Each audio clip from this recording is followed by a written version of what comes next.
Bien, donc nous poursuivons maintenant avec une autre composition d'application, à savoir en grand 2, la composition de deux symétries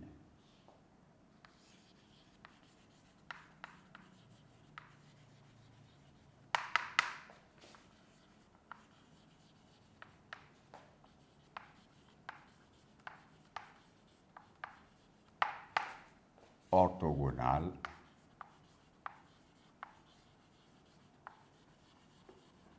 d'axes perpendiculaires.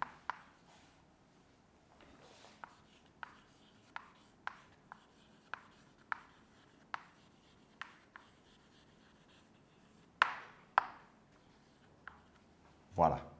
On précise bien deux symétries orthogonales d'axes perpendiculaires, parce que si les axes concernés ne sont pas perpendiculaires, la règle de composition est inapplicable. Parce qu'on peut trouver l'image d'un point par la symétrie orthogonale d'axes quelconque sans qu'on ne parle d'axes perpendiculaires. Mais ici, c'est bien précisé, les deux axes doivent être perpendiculaires. Alors, dans ce cas, il nous faut trouver encore les ingrédients nécessaires. Soit D et D', deux axes perpendiculaires en haut.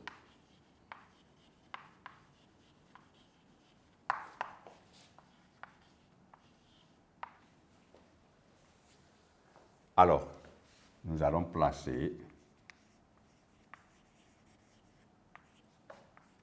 un point quelconque M,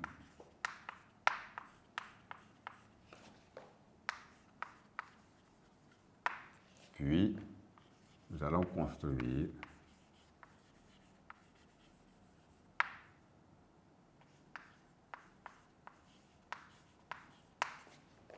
le point M', symétrique de M, ou image de M,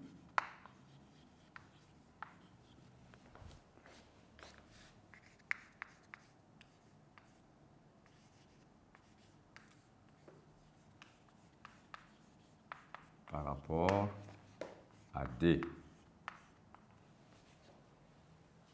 Ensuite, nous allons construire le point M seconde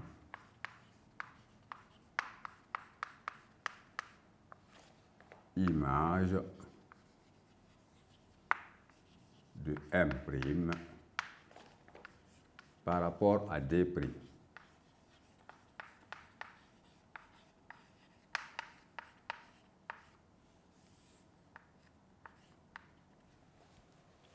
Et après avoir fini de réaliser ces constructions-là, l'interprétation suivra.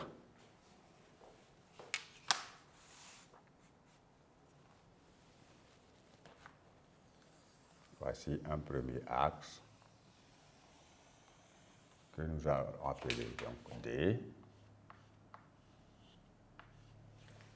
Et nous allons construire le deuxième axe perpendiculairement au premier.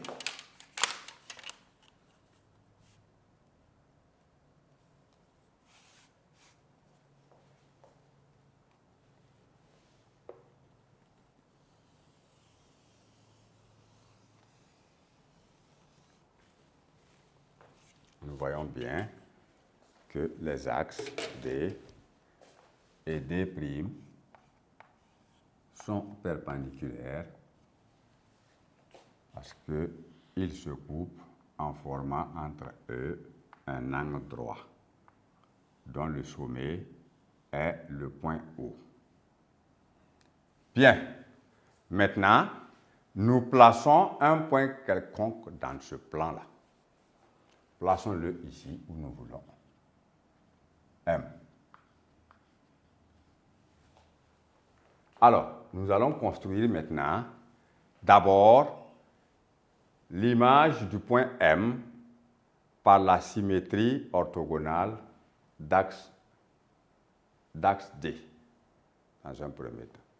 Alors, si nous construisons l'image de ce point, ça veut dire que nous avons vu en cinquième la notion de symétrie orthogonale. Cela veut dire tout simplement que nous obtenons ce qu'on appelle l'apparition de la médiatrice d'un segment. Et le constat sera fait par vous-même à l'aide de cette construction. Alors, pour construire l'image de M par la symétrie d'axe D, de façon perpendiculaire, nous allons tracer une droite en pointillé suffisante perpendiculairement à cet axe D. Alors faites-le suffisamment pour ne pas tomber à court parce que vous avez une question de distance à considérer par la suite. Bien, voilà. À présent, il s'agit de construire le point M' lui-même. Alors, la pointe du compas sur le point M,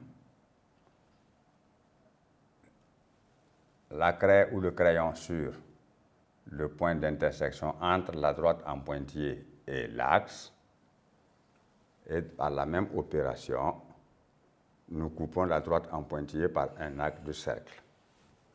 Alors, l'arc de cercle que nous avons tracé coupe la droite en pointillé en un point, et il s'agit du point M'.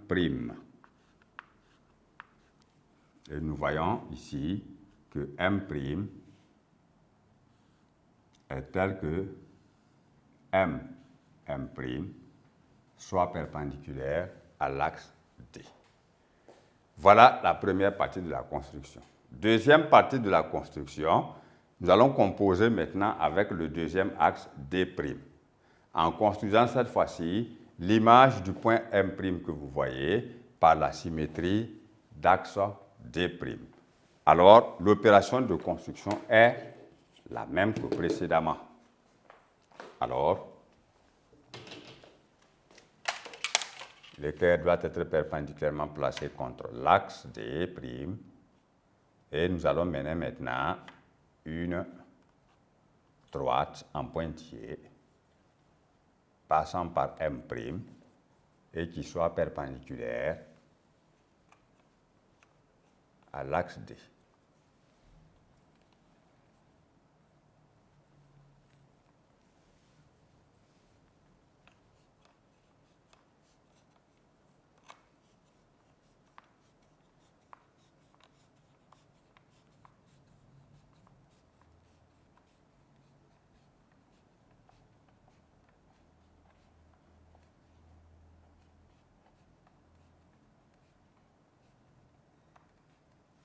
OK.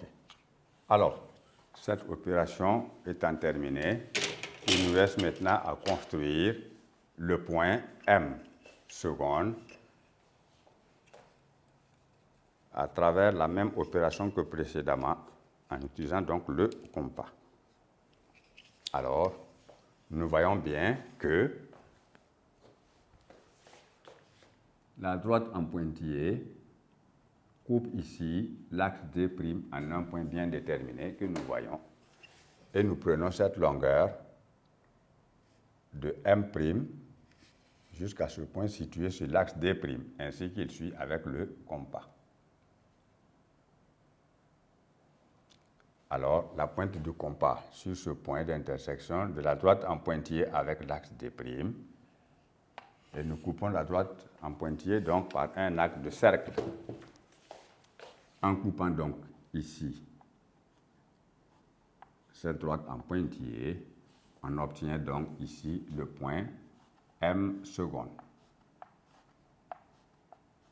qui est donc l'image de M' à la symétrie orthogonale d'axe D'. Alors, à partir de ces deux points que nous venons de construire, nous pouvons réaliser maintenant l'image de M qui est M secondes. Et nous pouvons obtenir donc le vecteur MM secondes que nous pouvons construire.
Bien que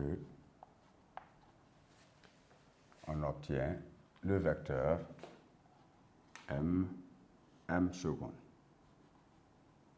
où M secondes est l'image du point M par les deux symétries respectives.